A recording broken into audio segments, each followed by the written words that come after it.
It's time on the show that we have our career success panel, so let me introduce the members of tonight's panel. Rob Hartnett from the advertising industry.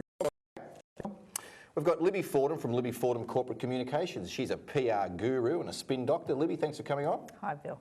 Narelle Stevens, our resident human resources consultant from Business Development Partners. Narelle, welcome back. Good morning, Bill. And Mike Game. Mike Game probably has read more resumes than anyone else in this country. Mike is the CEO of mycareer.com.au, the biggest website for jobs in Australia. Mike, thanks for joining the panel. Thanks, Bill. Good to be here. Look, one of the themes for the panel tonight will be around career business planning and the importance of having a plan for your career. Just out of interest, 5 years ago, did you guys have a view to where you think you'd be in 5 years, and is that what's happened? Narelle? Well, I had a view, but I actually never got there. 5 years ago, I just had a baby. I was taking some time out and I just had every expectation I'd go back into a corporate job.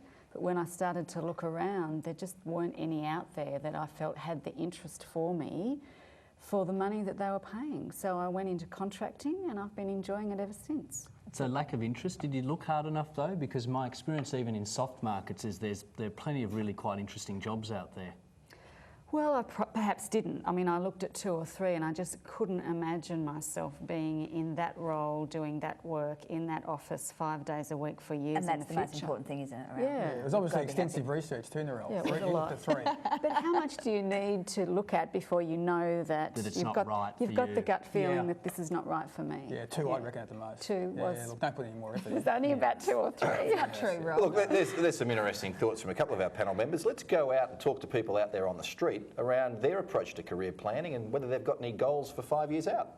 Well, I'm studying primary education, so hopefully I'll be teaching in a classroom and have my own class. Probably just in a higher position. We're still working in health. I have absolutely no idea. Hopefully managing. I'm hoping to be a mum at home, or I'll probably might go open to a restaurant. You know, maybe be a deputy principal.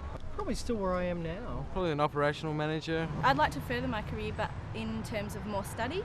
In 5 years' time, I'd like to be managing a hotel. One of the most important things before we have children is to try and be financially secure, and for me to be able to stop work. So Well, first thing is to finish uni. the harder you work, the further you go. Yeah, I've spoken to people within the hotel industry and they've given me advice. Money, I suppose. Money too. Yeah. Better lifestyle. Just money to... Probably the money. You know, want to buy those homes and do all those things. Yeah. Definitely not the money, because it's really pathetic money. Well, I actually enjoy my job. It's the kids. I enjoy the kids. Also, I'm quite a motivated, driven person, and I want to always do well. So A goal for me has always been to be a general manager, so in 5 years' time, that's what I'm aiming for, and that sort of keeps me going. Rob, hope, money, that's what keeps me going. I'm definitely going to be a general manager in 5 years' time. Yeah, I thought that was interesting because that meant he'd be 16 when he's a general manager. Ambitious, I must say. Look, I think they need to check whether in fact you'd be able to sign any of the cheques. I don't know whether you're allowed to have a chequebook until you're 18. And I money thought it was isn't interesting, one of the girls saying, I actually enjoy my job, as if that was something that was surprising. And indeed, many of our studies show that over 60% of people don't actually enjoy their current job. So I think the issue about 5 years out, it's important to have some perspective of 5 years out, but for God's sake, try and enjoy the current role. But is that because work has got a bad name now? People view work in a particular way, like I have to do, like there was all that comment about money. If people just thought this is not right anymore, have our views changed on what our lives are meant to be? It's all about money. It's materialistic, isn't it? Do people move because they don't enjoy the job, or do they move because they're not earning enough money? Well, what's your view on Well, that? look, I think the money aspect is important, and I'm motivated by money, but at the same time, there was a sense coming through that is actually only the money.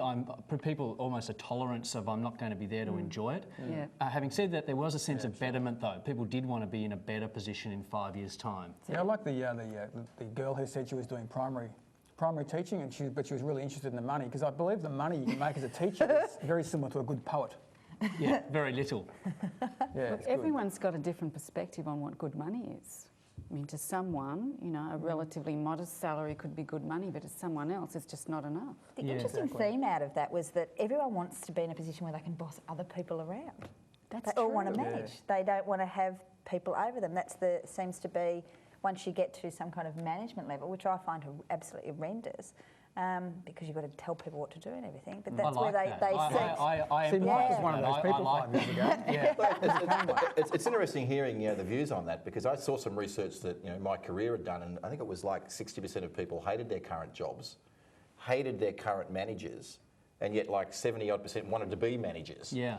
Yeah. And I think it underlies for me the importance of really knowing yourself and what you actually like, because no amount of money can compensate for being No. unhappy at work No. and being, it could be a high wage, but you're still a slave if you're not enjoying what you're doing. Exactly.